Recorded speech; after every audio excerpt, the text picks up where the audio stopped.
Arsenal are about to surprise everyone. Look, we've just beat Brentford. Liverpool lost. Man City went life and death against Fulham and Chelsea. After them playing their cup final against Arsenal at the weekend, the game that they claim to have won, they've gone to Leeds and they have lost. Look, normality resumes. People were hoping this was the game week that Arsenal would drop further back and Man City would catch us, but we're fine. We're sitting on the dock of the bay, watching the tide roll away. Sitting on the top of the league, wasting time. Look, I am telling you, people keep preying on Arsenal's downfall. I see the rivals get so excited, but it's time to put yourself out of your own misery. Look, they looked at this game and they said, Arsenal have looked shaky recently. They've dropped points against Sunderland. Chelsea outplayed them with 10 men and they was hoping they always get their hopes up, but it doesn't materialise. Arsenal put on a performance that above everything else was just professional. It was efficient. Arsenal didn't need to be anything different than what they was. Get the 3 points, let's go. That's all we needed from that game. Let's expand that lead back to 5 points. Look, Man City didn't look great. Chelsea didn't look great. Liverpool didn't look great. So in that moment, all you have to do is win. People are still frightened of Man City because they're Man City. They've got some great players. They have a good coach. But if you concede 4 goals against Fulham, something has to tell you that something isn't quite right. Look, I want to speak about the Brentford game first of all, but then speak about why I'm even more optimistic than I already was. Let me know very quickly, though, who was your man of the match for the Arsenal versus Brentford game? Look, I want to tell you about what I saw in that Brentford game because it is frightening for the rest of the league. Very quickly, if you haven't already, hit like and subscribe. But look at that rotation. Just look at the bench that Arsenal had in that game. Like, we didn't play our best team by a mile. You think Gabriel and Saliba's out, you had Timber out, you had a striker out, and still you put on that type of performance. Look at the substitutes Arsenal are still able to make. And we're still waiting for all these players to come back. Like, this is why Arsenal are so efficient. This is why Arsenal are just able to grind out results when it seems like, this might be the start of the Arsenal downfall. We are so good. We don't give ourselves enough credit sometimes. Like, having a player like Ben White, this almost kind of fell into the distance. Most people forgot about Ben White. Timber has been exceptional at right back, but we saw him play yesterday at centre back, and it makes you remember, do you know what? The fact that Mascara did get injured, Timber's still a centre back for Holland. Van Dijk still come out and said Timber's the best centre back partnership that he plays with, and it's like, I see why. Like, that strength in depth, and it is scary. Look, Declan Rice, there's some concern around Declan Rice, and I will tell you plainly, if Declan Rice is injured, it will be a miss. We will struggle, but I still think we're able to get past it. I hope it doesn't happen. I hope we're not in a position where Declan Rice is missing and we have to kind of play someone else there. But just think of the players Arsenal do have. That's the one I'm most worried about, if I'm being honest. But like that defence, you've got no Saliba, you've got no Gabriel, and then after what? In the first half, Mascara gets injured, he's forced off. You're still able to bring Yuri and Timber on.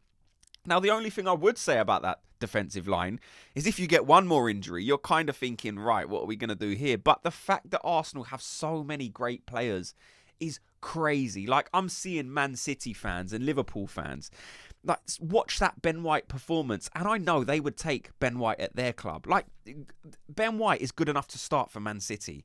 He is that good. The overlapping that Ben White offers, like, I've missed that. Again, I wouldn't swap him for Yuri and Timber because Yuri and Timber has earned that spot outright. He's crazy good.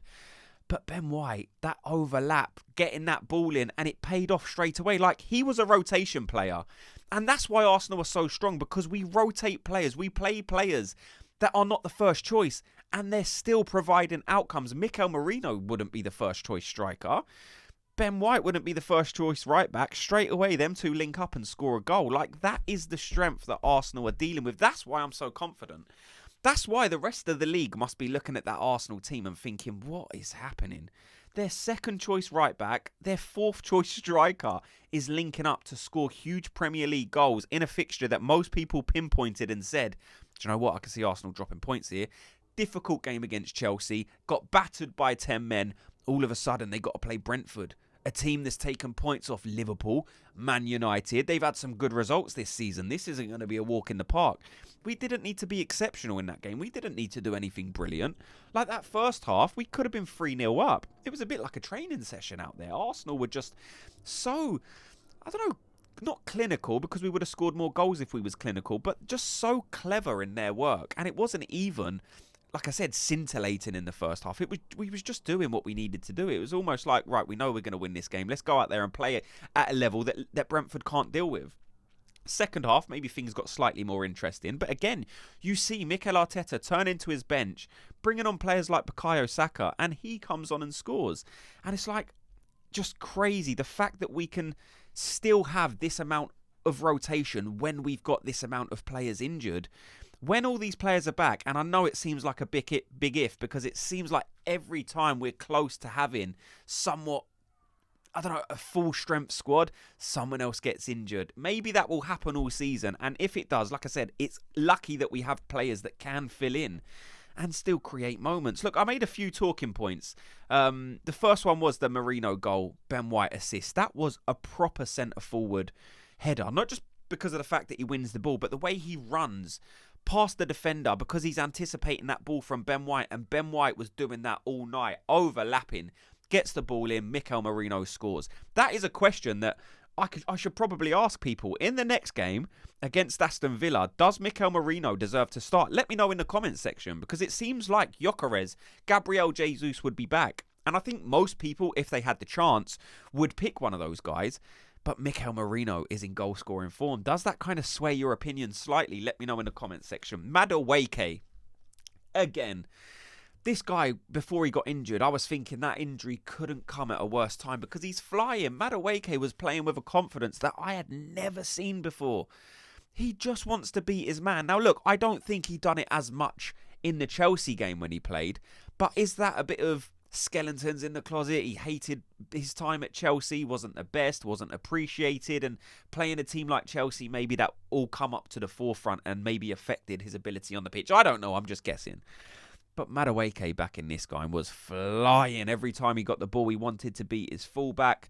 The only thing I would say about Madueke is he's so good at beating people, amongst the very best at Arsenal Football Club, at beating people, wanting to take that, I don't know, take that moment and make it his own and try and beat the fullback, try and beat the defender. He is full on.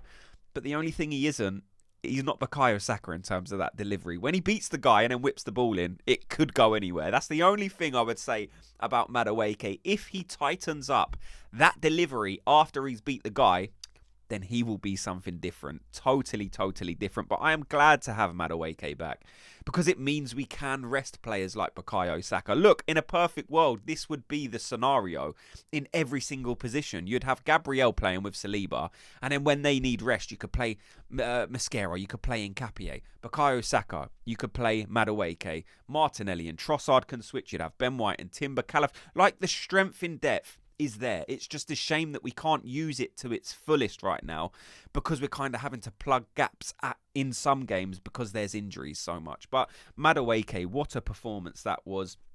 Like I said, and then the final one I've written is the Mosquera and Declan Rice injury. Although I think we can manage and deal with these injuries if we have to, I certainly don't want to, because Declan Rice has gone up another level this season. Like, he's genuinely in conversations about being the best midfielder in the world. Like, most people would admit, Declan Rice is so consistent. Like, he's probably Arsenal's most consistent player.